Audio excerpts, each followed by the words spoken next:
नमस्कार दोस्तों, स्वागत है आप सभी का अपने YouTube चैनल एम के ज्ञान केंद्र में। साथियों, राजस्थान नगर पालिका सफाई भर्ती 2023 में इंटरव्यू में पूछे जाने वाले महत्वपूर्ण प्रश्नों को लेकर आज की आपकी क्लास रहेगी। साथियों, इससे पहले आपकी क्लास कंटिन्यू चल रही है। रोज़ आपके लिए 15 प्रश्नों की क्लास होती है, तो ज़्यादा से ज़्यादा अभ्यर्थी साथियों लाइव जुड़ें। रात के 8 बज चुके हैं।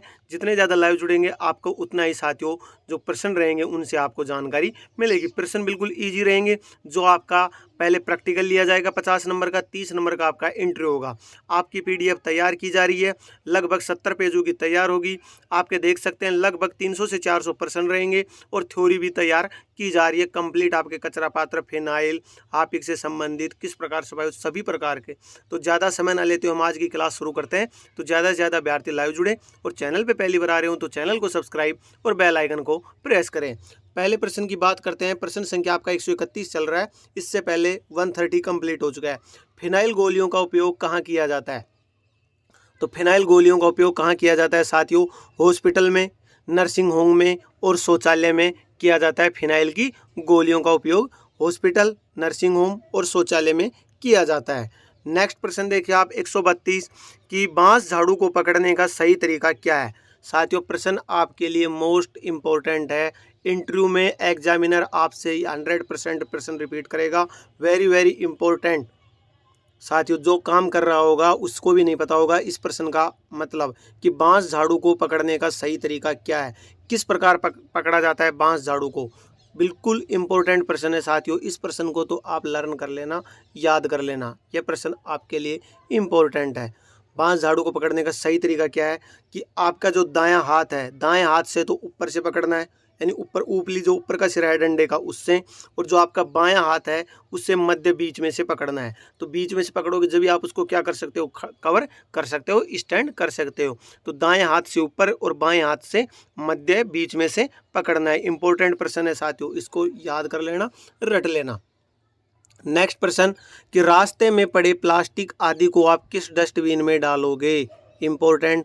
आपको रास्ते में पड़ा हुआ मिल जाए, आप सफाई कर्मचारी बन चुके, आपको और कचरे के साथ, सूखे कचरे के साथ आपको प्लास्टिक का टुकड़ा मिल जाए, तो आपका ड्यूटी, आपका दायित्व, आपका फ़र्ज़ है कि आप उसे किस डस्टबिन में डालोगे। इंपॉर्टेंट है, नीले डस्टबिन में डालोगे प्लास्टिक के टुकड़े को।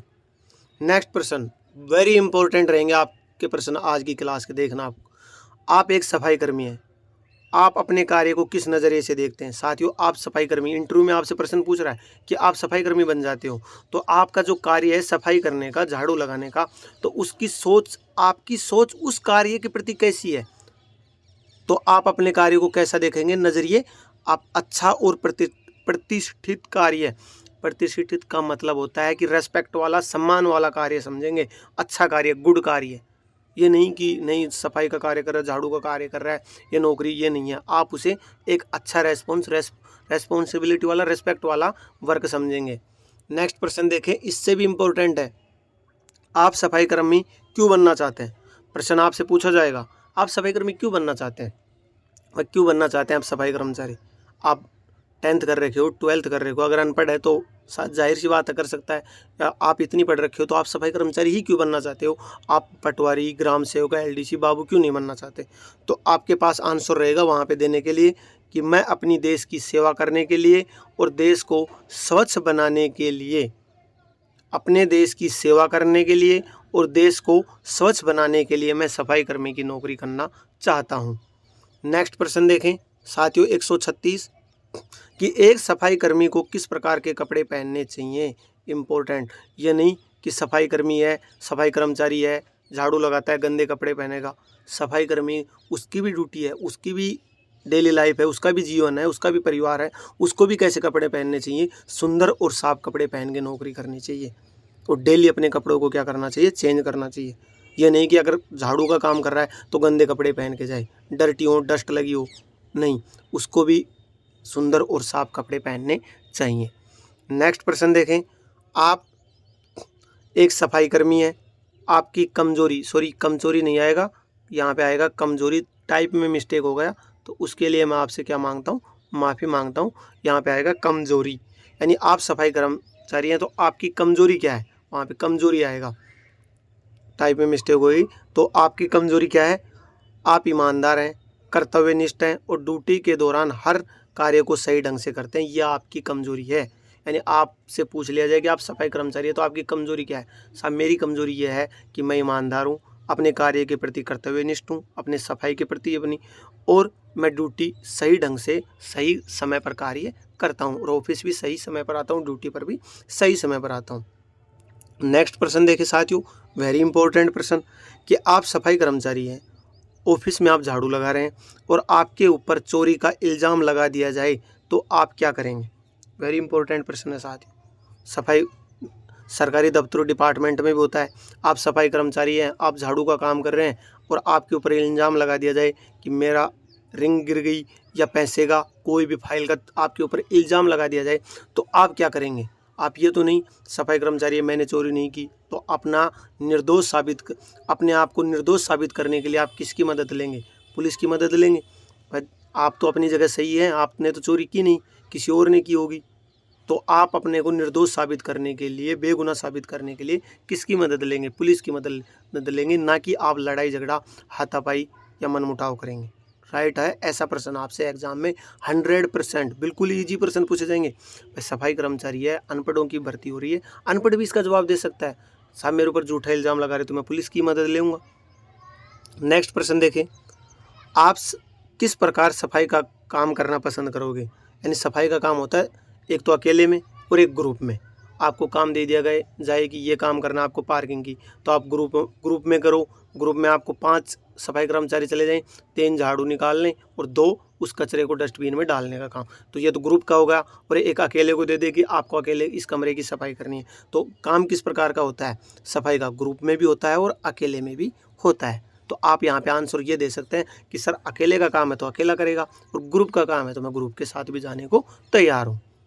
नेक्स्ट प्रश्न देखें कि आप वर्किंग डे के अलावा, यानी आपका वर्किंग डे है सोमवार से शनिवार तक, मंडे टू सैटरडे, संडे का आपका ऑफ रहता है, और आपको छुट्टी के दौरान भी अगर आप काम पर आना पड़े तो आप क्या करोगे? यानी छुट्टी है और छुट्टी के दौरान आपको काम पर आना पड़ सके, उसी दिन कोई अधिकारी, कोई मंत्री या कोई विशेष अतिथिगण का अगर ऑफिस में आना हो जाए, या कोई भी साथियों कैंप लग रहा हो या कोई भी आयोजन हो रहा है किसी कैंप का, तो आप क्या करेंगे उस दिन? तो उस दिन भी आपको क्या करना पड़ेगा साथियों? ड्यूटी पे आना पड़ेगा, अपना काम करना पड़ेगा सफाई का। उसके बाद आप उस काम का क्या ले सकते हो? अलग से रेस्ट भी ले सकते हो। नेक्स्ट देखें, 1 लीटर फिनाइल मिश्रण में रसायन की कितनी मात्रा होती है? यानी आपको 1 लीटर फिनाइल का घोल बनाना है 1 लीटर का, तो उसमें कितनी मात्रा तो पानी की रहेगी, कितनी फिनाइल की? ये प्रश्न भी पूछ सकता है कि आपको साफ़ करना है, टॉयलेट शौचालय साफ़ करना है, तो आपको 1 लीटर फिनाइल दे दिया जाए, फिनाइल का मिश्रण, पानी का और फिनाइल का दोनों का मिश्रण, तो उसमें कितना तो पानी रहेगा और कितना फिनाइल रहेगा? तो साथियों 900 ml तो उसमें पानी रहेगा और 100 ml फिनाइल रहेगा। इम्पोर्टेंट है, वेरी इंपॉर्टेंट, ऐसा प्रश्न आपसे एग्जाम में रिपीट हो सकता है। नेक्स्ट देखिए प्रश्न साथियों कि डिटर्जेंट पाउडर का इस्तेमाल किसके लिए किया जाता है?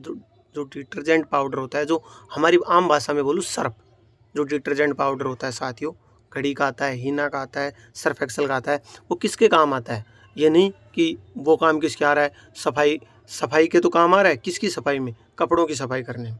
ये नहीं कि वो भी सफाई कर्मचारी से झाड़ू से संबंधित ही काम है, इनका काम है, नहीं, उसका काम है कपड़ों की सफाई करने। एग्जामिनर प्रश्न को घुमा के पूछ सकता है आपसे यहाँ पे। तो डिटर्जेंट का इस्तेमाल कपड़ों की सफाई के लिए किया जाता है। गार्बेज क्या है साथियों? नेक्स्ट प्रश्न है गार्बेज। गार्बेज क्या है? यानी गार्बेज एक थैला होता है और जिसमें क्या डाला जाता है? ब्लैक कलर का एक थैला आता है, अलग अलग कलर भी होते हैं, मोस्टली ब्लैक कलर यूज किया जाता है, जिसमें यानी आपको ऐसा थैला मिलेगा, ये इस टाइप में थैला, और ये थैला, इसमें कूड़ा जो करकट होता है साथियों, कचरा पात्र होता है, वो इसमें डाला जाता है इस थैले के अंदर। तो कचरा रखने वाली पन्नी का थैला, यानी पन्नी का थैला होता है, उस थैले को गार्बेज बोला जाता है। ये भी एग्जाम में आपसे पूछ सकता है। नेक्स्ट पे देखें, सफाई कर्मचारी को दस्ताने पहनना क्यों ज़रूरी है? अपनी सुरक्षा के लिए, कीटाणुओं से बचने के लिए, बीमारी से, डिजीज बीमारी होती है उनसे बचने के लिए। हाथों में अगर दस्ताने पहनेगा तो सफाई करेगा, तो जो भी जर्म्स रहेंगे, कीट इंसेक्ट जो भी रहेंगे, वो कीटाणु रहेंगे, बैक्टीरिया, वो हाथों के नहीं लगेंगे तो बीमारी से बच जाएगा, बीमार नहीं होगा, अपनी नौकरी, अपना जो भी काम हो सही ढंग से करेगा। तो सफाई कर्मचारी को दस्ताने क्यों पहनना चाहिए? अपनी सुरक्षा के लिए।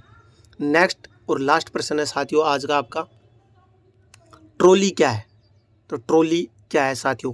एक साथियों ट्रॉली भी बनी होती है, इस प्रकार की ट्रॉली बनी होती है, 2 साइड में इसके इधर हत्थे होते हैं और ये ट्रॉली होती है लोहे की, जो क्या होती है कूड़ा कचरा संग्रह करने का डिब्बा होता है। और उस डिब्बे को फिर उठा के बड़े जो काउंटर होते हैं, जो कंटेनर होते हैं, उनमें डाला जाता है। आपके मोहल्ले में, वार्ड में रखा होता है, फिर उसको 3 से 4 दिन में उसको क्या किया जाता है? क्लीन किया जाता है। तो ये भी पूछ सकता है आपसे ट्रॉली क्या है? तो कूड़ा कचरा संग्रह करने का डिब्बा। तो साथियों आज की आपकी क्लास क्या होती है यहाँ पे कंप्लीट। आप अगर चैनल पे पहली बार आ रहे हो तो सब्सक्राइब करें, वीडियो को अपने साथियों को ज़्यादा से ज़्यादा शेयर करें और सभी तक जो अनपढ़ है, साक्षर है, पढ़े लिखे हैं, सभी रिवाइज करते रहें प्रश्नों को। वेरी इंपॉर्टेंट है, रोज़ क्लास मिलेगी, पीडीएफ तैयार हो रही है। पीडीएफ का जितना इंतज़ार करोगे, यानी आपने कहावत भी सुनी होगी, इंतज़ार का फल हमेशा क्या होता है? सब्र का फल मीठा होता है। जितना इंतज़ार करोगे उतनों ही आपको अच्छे और मोस्ट प्रश्न मिलेंगे, थ्योरी भी मिलेगी, प्रश्न भी मिलेंगे। आपको इंटरव्यू का टाइम भी रहेगा आपके पास, ये नहीं कि सर इंटरव्यू जल्दी होगा आप जल्दी पीडीएफ दे, इंटरव्यू का टाइम भी रहेगा। प्रवेश पत्र कब जारी होगा उसको लेकर मैंने वीडियो बना दी। आगे जैसे आपका करेक्शन का आएगा उसमें भी मैं आपको बता दूंगा। एक हर पल पल की जो अपडेट रहेगी स्वायत्त शासन विभाग डीएलवी से आपको चैनल के माध्यम से बताया जाएगा। चैनल से जुड़ें। अगर वीडियो अच्छा लगे तो लाइक करें। मिलते हैं नेक्स्ट वीडियो में नई अपडेट के साथ। तब तक के लिए धन्यवाद। जय हिंद, वंदे मातरम।